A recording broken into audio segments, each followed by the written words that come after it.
Halo bosku semuanya, selamat datang di Panova Channel. Apa kabar semuanya? Semoga kita semua selalu dalam keadaan sehat dan selalu berbahagia. Nah, kali ini di belakang kita sudah ada Chery Futura Railvan tahun 2002. Kita akan bahas mobil ini. Yuk, tonton videonya sampai akhir. Dan seperti yang kita semua tahu, Chery itu sudah sangat familiar namanya di kalangan masyarakat Indonesia. Dan kemudian Suzuki memproduksi Chery Futura pertama kali pada tahun 91 ya, untuk menemani kehadiran dari Chery 10. Dan pada tahun 91 itu ada berbagai macam karoseri yang membuat bodi dari Chery Futura. Tapi yang saya tahu untuk Chery Railvan itu pertama kali hadir di Indonesia pada tahun 94 sampai kemudian tahun 2019 ya. Jadi akhir produksinya itu diakhiri pada tahun 2019. Dan untuk varian cc-nya itu yang pertama ada 1300 sampai dengan tahun 2000 ya. Tapi untuk tahun 97 sampai dengan tahun 2000 ada juga versi yang cc-nya 1600. Dan setelah itu untuk tahun 2000 ke atas diproduksi yang ber-cc 1500 saja, karena ada peraturan pemerintah kalau misalnya cc dari mobil tersebut lewat dari 1500 atau 1600 akan dianggap pajaknya sebagai mobil mewah. Dan untuk Railvan itu sendiri, kalau di daerah saya itulah bodi yang paling favorit ya di kalangan pecinta Futura. Dan variannya ada dua, yaitu DRV dan GRV. Dan DRV itu di belakangnya, jok paling belakangnya, row 3-nya itu masih berhadapan-hadapan, sedangkan GRV seperti yang di belakang saya ini joknya menghadap ke depan semua ya. Nanti kita lihat lagi di dalamnya untuk lebih jelasnya. Ya, langsung saja kita akan bahas mobil ini dari depan dulu ya, seperti biasa. Kita mulai dari depan dulu. Ya, di sini kita lihat bentuknya seperti ini ya. Kaca depannya lebar sekali. Kemudian di sini ada dua buah kipas airnya. Kemudian dia tidak ada moncong ya. Dia tidak ada moncong. Jadi melandai seperti ini, tidak ada moncongnya karena mesinnya berada di bawah bangku ya. Kemudian di maskernya seperti ini untuk yang tahun 2002 ini aslinya. Kemudian lampunya cukup lebar dan terkesan mengkotak ya, seperti ini. Dan bempernya dari besi, bukan dari plastik. Dan untuk Chery itu sendiri, Chery Futura itu ada juga yang versi pickupnya ya. Bentuk kepalanya 100% sama ya, cuman di belakangnya kalau untuk Chery pickup itu kan ada baknya, kalau ini versi minibusnya. Oke, lanjut. Ya, itu tadi sudah kita lihat depannya ya, polos-polos saja. Kemudian untuk di samping ya, kita lihat desainnya di sini ya, polos, cuma ada garis cekungan sedikit di sini, lurus, dia tembusnya sampai ke kanan ya, termasuk di belakang. Kemudian dia ada talang air juga di sini. Ada talang airnya, tembus juga sampai ke bodi kanannya. Dan untuk spionnya polos saja seperti ini. Belum electric mirror ya, apalagi retract ya. Jadi ya manual seperti itu. Kemudian di sini ada stiker ya. Ya, ini kayaknya sudah diganti sih. Seakan menegaskan kalau dia adalah tipe GRV, ada tulisan G Railvan ya, tapi masyarakat sering menyebutnya Railvan. Kemudian di sini untuk bukaan pintu, model tarik saja seperti ini. Dan nah, ini asli velgnya dari Futura Railvan gitu. Futura Railvan aslinya yang GRV. Kalau yang DRV-nya dia masih velgnya kaleng ya. Jadi itu bedanya.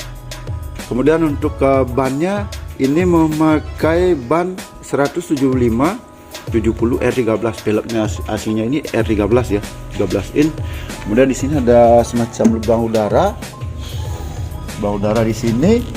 Ya, di sini ada kontur sedikit yang cembung ke bawah ya, melebar ke bawah, tapi hampir tidak terlihat. Dan kaki-kakinya untuk depan dia memakai shocknya menggunakan per kiong, yang belakang masih per daun gitu.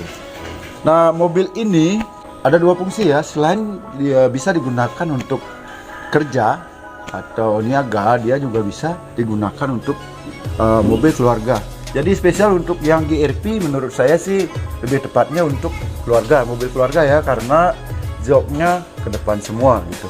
Oh ya, satu lagi yang kelupaan tadi ya, adalah pintu mobil ini hanya ada 4 ya.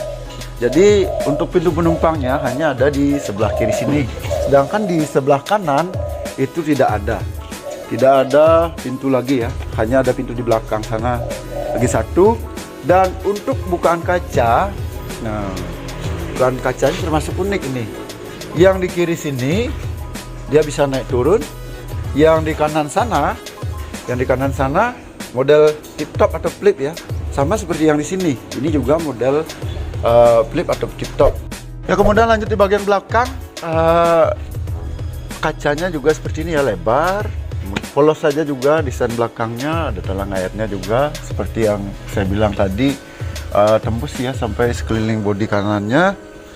Kemudian bumper belakangnya juga besi ya, besi juga seperti ini. Dan untuk lampu-lampu berada di bawah ya, bukan di bodi sini ya, di bawah ya, bawah seperti ini. Kemudian ada cekungan di sini untuk nomor platnya, dan di sini ada lapisan terbuat dari plastik semacam garnish. Dia ada tulisan Suzuki ya, Suzuki di sini. Dan dia model bukaan pintunya seperti ini. Model bukaan pintunya seperti ini. Dan nah, trim pintu yang di belakang juga polos seperti ini. Di sini ada handle. Bagasinya lumayan luas ya juga. Di belakang lumayan lebar karena kita bisa menaruh barang sampai ke atas ini. Nah, kemudian lanjut di bagian sisi kanan bodinya ya. Itu tadi seperti yang saya bilang, ini tidak ada pintu di sini ya, tidak ada pintu di sini. Karena seperti yang saya bilang tadi, dia hanya menggunakan 4 pintu. Dan di sini dia ada bukaan kaca yang tip top. Ini juga sama ya, model tip top atau flip. Kita sekarang akan lihat bagian dalam dari carry Relvan ini. Yap, ikut saya. Oke, kita sudah berada di dalam kokpit atau ruang kemudi dari Suzuki Relvan ini. Ya, kita lihat dari atas dulu ya. Di sini ada 2 buah sun visor, semua tanpa kaca tentunya. Kemudian di sini ada 1 lampu kabin. Dan di sini untuk spion pengontrol belakang. Kemudian di sini ada pegangan ya untuk supir. Kalau di kanan itu ada, di kiri ada 2, di sini 1 ya. Kalau di sini cuma ada 1 di sini saja. Kemudian di door trimnya ini bentuknya seperti ini. Ada paduan antara bludur seperti ini dan bahan vinil. Kemudian bentuk setirnya agak tegak ya. Tapi menurut pengalaman saya, rasanya mengemudi Relvan itu terasa sangat nyaman ya, karena kita itu duduknya santai seperti ini ya, sama kayak Suzuki AVV. Duduknya santai, kemudian tangan kita bisa nyandar gini loh kalau perjalanan jauh. Tapi sayangnya belum dilengkapi dengan power steering alias power bawah tangan ya, manual. Sama seperti bukan kacanya. Ini juga manual, belum power window. Nah, untuk setirnya itu sendiri belum ada tilt steering sama teleskopik ya. Jadi fix begini saja setirnya. Belum ada teknologi itu. Dan untuk instrumen klasternya, dia di sini masih analog, belum digital. Di sini ada penunjuk untuk suhu mesinnya, kemudian ada juga untuk fuel gauge atau penunjuk bahan bakarnya, ada RPM juga, dan ada odometernya. Nah, kemudian untuk dashboardnya bentuknya seperti ini ya, polos saja seperti ini.